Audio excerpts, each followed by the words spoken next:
cherry ပဲမှာမနေ့ကစိုက်တယ်ဆိုတော့တနေ့ရောက် cherry လေးတွေတီးနေတာပြား so cute ချစ်စရာရန်ကောင်း cherry တီးလေးတွေတီးနေ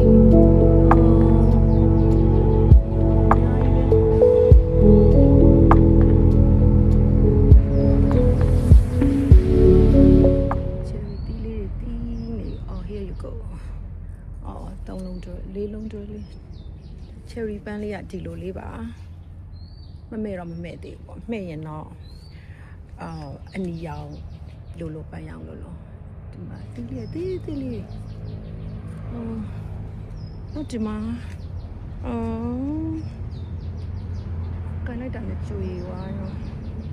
ဒီလေးချစ်စရာကောင်းလို့ရဒီမှာ